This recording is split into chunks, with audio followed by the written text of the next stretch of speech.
corrupt memory card on one of the early voting ICPs, the polling place scanners. They discovered that. They took the ballots from that. They rescanned those, and those will be included in the totals. It's approximately 400 votes, and that is included in the 4,800. But that's one of the benefits of having a paper backup, is that you can, if those situations occur, you can take care of those. Harris is continuing to work. Lawrence County, we talked to them this afternoon, and they are trying to figure out exactly where the batches are for the 797, because they had thought they had uploaded them and they looked and realized they had not. Taylor had a unique issue. They did their absentee ballot printing in-house. Something along the way made the ballots not the appropriate size. So if you have a ballot that is based on coordinates, which a hand-marked paper ballot is, and it is not the right size, it cannot be scanned. So they're going through the process of duplicating each of those ballots on the ballot marking devices, and then what they have to do is have to take the original ballot and the duplicate ballot, so they can tie them together, have to be marked that each one matches to the other one to keep a paper trail alive of the original artifact of the voter. They will take those ballots, and it's 456 of them, and then run them through their scanner. They are a little over halfway through that process right now. As you can imagine, it's an arduous process. You want to be precise and make sure you get the ballot reflecting exactly what the intended vote of the voter was. So again, that gets to a total of 47,277. On another note, following up on another question that was asked earlier today, we have, this is included in the counts we have right now. There are 17,529 UACAVA, which is our military and overseas ballots, that have been accepted in the counties. And as I noted earlier, under the federal laws, the UACAVA ballots that are postmarked by Tuesday can be accepted up to tomorrow, Friday. So of the pool of those, there are 8,899. That doesn't mean that any of them will arrive, or it means that all of them could arrive. We have no way of knowing that number. So I just want to make that clear. It's not there's 8,900 ballots to be counted. Those are ones that could arrive to be counted in any subset thereof. So with that, I will answer any questions you may have. Mr. Secretary, can you tell us how long you think it will take for the count? Well, let's see. First of all, not the Secretary. I'm a statewide voting system implementation manager. I apologize. Let me ask you that question again. Yeah. How long do you think it will take for it? Again, as we've been stating for weeks and months, that with the advent of paper, it's going to take time. We anticipate having the count quote unquote done when the legal deadline for certification is, which is going to be 10 days after the election. That's when we're done, because there are ballots that are still coming in, there are ballots to be cured, there are ballots that are provisionals that are to be verified. So we can't know how long the process will take. We hope to have clarity on the outcomes of these elections as soon as possible. However, when you have so many important elections in the state being so close, done is a very relative term at this point. We're trying to get all the legal votes counted accurately so we can get the right results and make sure that everybody's vote is reflected properly. Dave, what can you tell Yes, us? sir. What's Yes, your sir. message to people around the state and around the country who claim the amount of time it's taking Georgia is some sort of effort to steal an election or cheat? The effort here is to make sure that everybody's vote, legal vote, is counted properly, and that the actual results are reflective of the voters' intent. The issue we have in Georgia is, like I just said, it's a close vote. There's other states that have more votes to count than we do, but it's a wide margin, so nobody cares. So this is the first time we've used paper ballots in this state in 20 years. So as we said, 2 weeks ago, 3 weeks ago, the Secretary stood where I'm standing and said, this is going to take a little more time. These close elections require us to be diligent and make sure we do everything right. If I recall, Yes, sir. Sterling, can you talk a little bit about the recount process if we get to that point, given how close these races, especially the presidential races? What happens and when will that happen? Under the law in this state, there's two different ways you can request a recount. You can request it before certification if you are going to allege that there's any specific irregularity that has occurred. That would be a county by county function.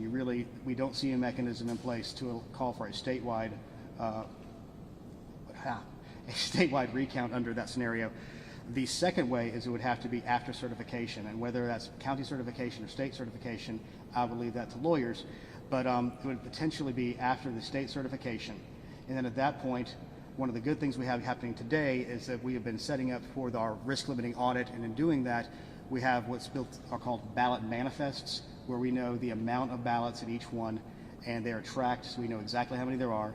And the rule we passed to help defined the recount after we passed HB 316, which was our election reform law that was supported by Secretary Raffensperger, was that essentially you would take a sample amount of ballots, run them through the scanner, make sure that it matched what we saw there, and then you would rescan those ballots on these central scanners called the ICC at each one of the counties. In anticipation of this, as I noted in our conference earlier, the Secretary directed that we procure the high-speed, high-capacity scanners for each and every county, regardless of population, for just such an occasion as this. Yes, John. What is the cost of a recount? How long does a recount take, given the volume of votes? And in the history of Georgia, have recounts ever made a difference? We anticipate most recounts do not make differences, but in the past we weren't involving paper on that, especially this volume of hand-marked paper. The cost, unknowable, unknown at this point. I couldn't give you an answer on that one. The good thing is we have already procured the necessary equipment statewide for such an occasion. How long it's going to take? It will be faster than what we saw in Chatham County, where a judge decided to order a hand count of the ballots we had off the BMDs, and it took 5 days to do 5,000 ballots. In this case, using technology, we anticipate it could take up to a week. Again, that's just our first blush look at it. In fact, we were talking with some logistics companies earlier about making sure we put processes in place with the counties, but it would have to be after the certification in order to make that happen. Yeah, John, follow up. On the timeline. So you have to, by law, certify by November 13th, is that correct? No, the counties certify by November 13th. The state has to certify by November 20th. And in that process, do you anticipate sooner than later? I know you can't guess on the time frame, but what is your best guess about this weekend, by Monday, and you might have Here's the issue. We are reliant upon the counties to do their jobs and do their jobs properly. We had a conference call with all 159 counties this afternoon, led by our elections director, Chris Harvey, basically laying out this timeline to them, saying the sooner you get the stuff to us, the sooner that we can get the your certifications done, the sooner we can get the audit done, and the sooner we can get our certification done, so we can get that out of the way. Because we need to understand a few things about those 159 elections directors I was talking about before. We have a potential in the state of having a statewide runoff for a state level election in the PSC. That means that there will be one on December 10th. That means they have to be prepared for that.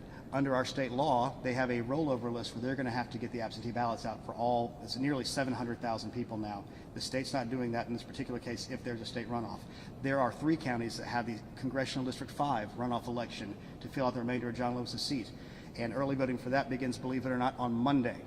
So they'll be running those elections. At the same time, they're going to be preparing for this audit. We have to get ready for certification, and then a recount. And then in the middle of that, we now look like we're going to have a runoff potentially for the Purdue seat along with the Loeffler seat. And the state will be doing the rollover list for those, which again is 700,000 ballots we have to prepare for. We have worked on making sure inventories are in place for those runoff elections. For the absentee process, we encourage the counties to go through their inventories. The state ordered stuff about a month ago on the just in case this scenario presented itself. So obviously, John, lots of things happening at one time. These elections directors are going to have a very good sleep sometime after probably January 15th. Yes, ma'am. Hold on a second. No, sir. Yes, ma'am. Do you have any numbers on cured ballots coming in from Gwinnett County, Bolton County at this point? At this point, we don't have any of the numbers coming in on the cured ballots on that. As you know, they have until tomorrow to cure those ballots. Stephen. With the absentee ballots that are still left to process, can you explain what the process is for processing them that takes so long? I guess why does it take so long to process an absentee ballot after the election? Well, one of the issues you have is first, absentee ballots were allowed to be submitted legally by 7 p.m. on Tuesday. So, like I said before, everybody's running the election on Tuesday, so you get into Wednesday. Then you have to do signature verification to assure that that ballot belongs to the person who previously requested it. So that's one of the important things, is we want to make sure the actual human being who voted that ballot is the one who requested that ballot. That's a very important distinction of absentee ballots in Georgia. Then they have to go through the process of putting them into batches. Then they get scanned. And when they get scanned, if there is a overvote or an ambiguous mark on an election, it then has to be adjudicated, and that requires volunteers from the Republican and Democrat parties to sit together to decide what that voter meant. And when you have a larger number of ballots, it takes a longer amount of time. Yes, sir. This morning you said there were 17,000 ballots still outstanding in Chatham County. You just said there are still 17,000 ballots outstanding. Do you have any more information? Well, let me explain what the difference of outstanding means. I mean outstanding from our vote totals. They have 15,000 scanned, and they have 2,000 more to scan. I know they're working on it right now. As I've noted before, and if you go to the Savannah Morning News, they've got a good explanation of their split registrar versus elections, which slows that process down compared to other states. So they batch them a little bit differently, and that just takes some more time. That's one of the reasons we're getting an investigator, to make sure there's no, that's the reason I'm aware of right now. We want to make sure there's nothing else that's causing any issues down there. Yes, sir. You had mentioned that every legal vote will be counted. Have you identified any votes or ballots that have come in that you would consider not to be legal or illegal? First of all, the Secretary of State's office does not make those distinctions. Those are county-level decisions made by county elections directors and their designees.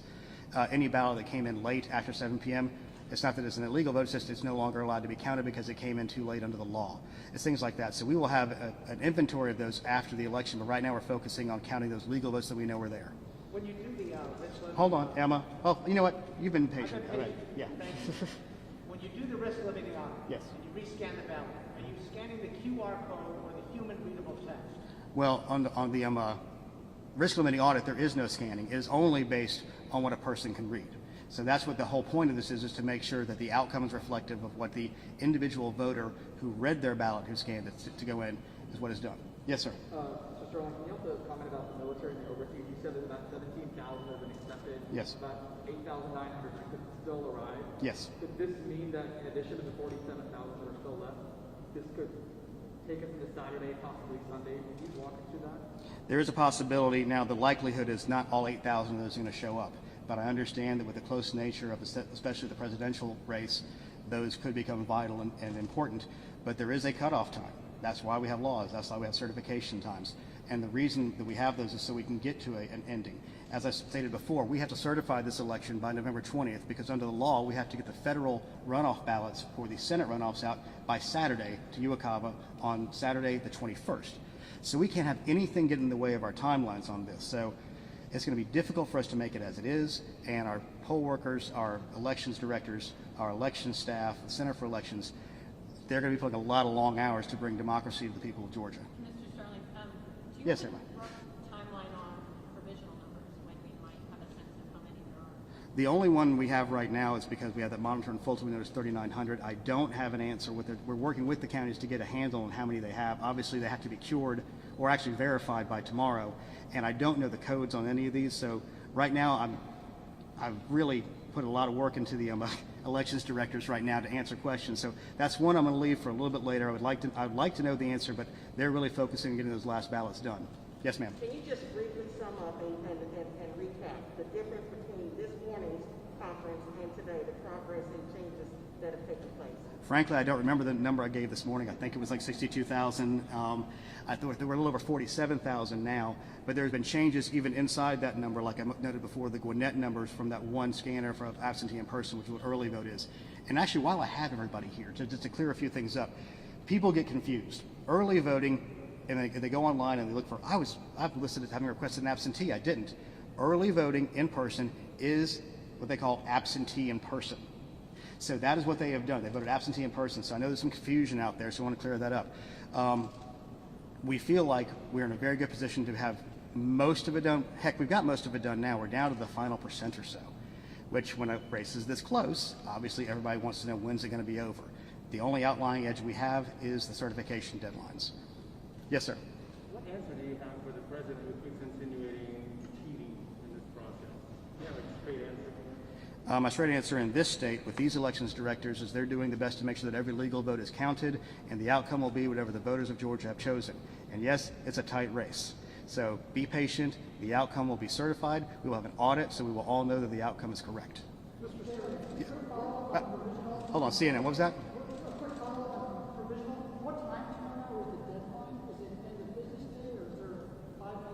You know, I'm not sure. I have to get back to you with that. I mean, my assumption would probably be end of business day. It's not going to be midnight for some of these people because we have to have people operate in regular business hours. Yes, sir. Secretary of State. What's that? Where is the Secretary of State? He's in meetings trying to keep up with a lot of this stuff right now. I'm the numbers guy, so I get to talk about some of this stuff. Yes, sir. Like the jacket, by the way. Can an individual voter validate his vote? I know you can see whether or not it's been accepted or not, but can they validate it as to the accuracy of who they actually voted for? There is no paper trail to go back because under the state constitution of Georgia, it is a private vote. As an absentee ballot, we have a secrecy sleeve around that. So once it is verified as having come in, the secrecy sleeve is separated from the individual, so that when they open the ballot, they don't know who that's tied back to. So there's no way for the person to verify it once it's been cast. Every single vote has to be looked at and examined by that individual voter as they send it in. And with the outcomes we've seen, this pretty much falls in line with everything we've been looking at. Do you keep that data and it's just in separate databases? Everybody's credit for voting is there, absolutely, but there's no physical way to tie a vote back to a person. That would lead to things like vote buying. It's the reason we don't allow photography of your ballot in the booth. What else we got? Yes, ma'am. Just go over the investigators in Chatham County. What exactly are they overlooking at this point? At this point, they're going to be looking at the process and making sure, because we anticipate with any area that goes quote unquote late, even though this is part of the process, there will be questions raised. We want to be able to have a first-hand account of how things were processed and what was done on the ground. So if I can start Yes, sir. with two things with the 43,277 number, that doesn't include provisional. That does not include provisional ballots because those may or may not be counted. And the other thing is the 8,899 overseas ballots. Is that just military, or could that be? It's uniform military overseas. It could be an expat. Yes, it could be under that same thing. Yes, John. Having said everything that you said about the numbers and the process and the integrity of the system, to what degree are you aware of great concern from the public all across this country and certainly in Georgia about the integrity of the process? Concern that maybe somehow votes are being found that are trying to rig the system and put the system at their mercy and come out with an outcome that the voters did not want. Well, I think if anybody's going to try to rig a system, they might have seen something a little bit less close than this. That's one. Two, we have in this process 159 dedicated elections directors and their staff who are working to get this right. They are working diligently every single day. We know how many requests came in for absentee ballots. We know how many ballots were received. So that is an outward bound, so nobody could suddenly show up with 100,000 extra ballots somewhere. In this state in particular, we take security very seriously. The entire name of our campaign for launching this new system was Secure Your Vote. And it's really important. And I understand that in other states there are questions. I can only speak for this state, and I can speak for the people of Secretary Raffensperger's staff, the elections directors around the state. They're going to get it right. We're going to have an audit to prove they got it right.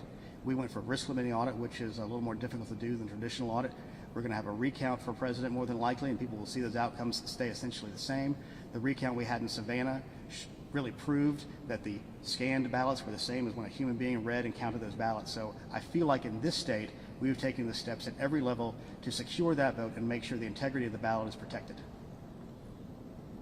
All right. Yes, ma'am. Sorry. White House has filed a lawsuit alleging that there have been late arriving ballots counted here. Do you know anything about that? What can you say to that? I know they filed that lawsuit. Anything else? All right. Thank you all very much. Have a great day. Oh, John, come on. One more. Will you have any updates that we can have access to? We have been sending out reports about every half an hour of the ballot counts as they come in. We will try to supplement those with county level counts as well if we can get to that point. But the main thing is balloting is continuing, ballot processing and counting is continuing. We have the basic pool of ballots that are there, so we know the outward edges of these things. Again, I said I was prayerful that we would be done today, this morning. I am still prayerful for that, but if it has to go to tomorrow to make sure that we get it accurately done, then so be it. So thanks a lot, guys. Thank you. Thank you.